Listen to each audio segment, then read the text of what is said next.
All right, in an interview with CBS News, White House border czar Tom Homan defended the conditions at a controversial ICE detention center in New Jersey. Homan toured the facility on Saturday. There have been intense clashes, as we've been covering, between protesters and law enforcement outside the facility called Delaney Hall, and that's been happening since Memorial Day weekend. Advocates say some detainees went on a hunger strike due to poor conditions.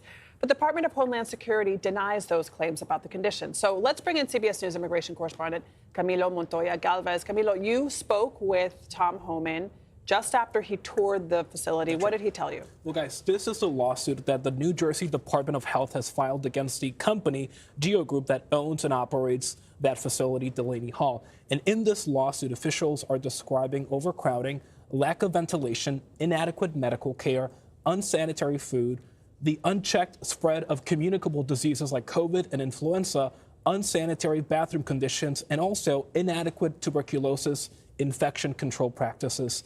And we asked border czar Tom Homan directly about these allegations. Let's take a listen.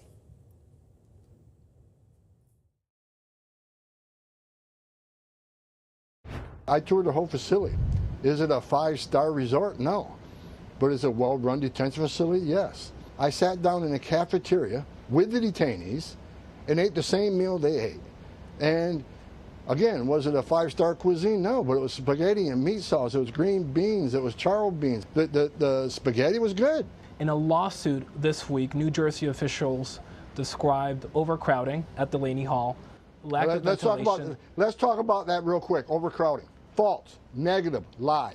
It's a 1,000-bed facility. They had 706 people. So, sir, you don't have any concerns about Delaney Hall and the conditions there? Not a single concern? Could it be a five-star facility? Yes. Could we have more doctors and nurses? I don't think so. I mean, it can always improve. I'm not saying this facility is perfect. And some Democratic lawmakers, guys, have called for the facility to be shut down. But what Homan told us is that if that actually materializes, what ICE is going to do, what the administration is going to do, is just transfer people, detainees, to different parts of the country, including Texas and Arizona, to detain them there away from their relatives and their lawyers. You know, one of the things that's interesting is that this is the state of New Jersey suing this facility. That's so right. that's, I guess they want access to the facility. They're seeking unfettered access for an inspection of the facility. And they can't get in because it's a federal facility, so beyond their That's right. jurisdiction. But I also want to talk to you, because we have you here this morning, now that the Senate has passed this funding bill that will fund ICE and border protection.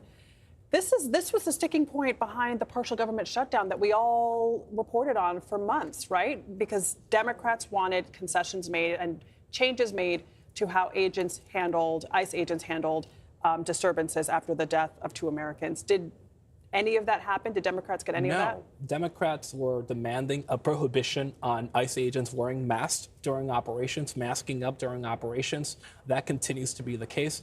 They were also demanding limits on ICE operations in so-called sensitive locations like schools and churches. And they were also asking for guardrails when it came to how ICE detains people in places like Delaney Hall.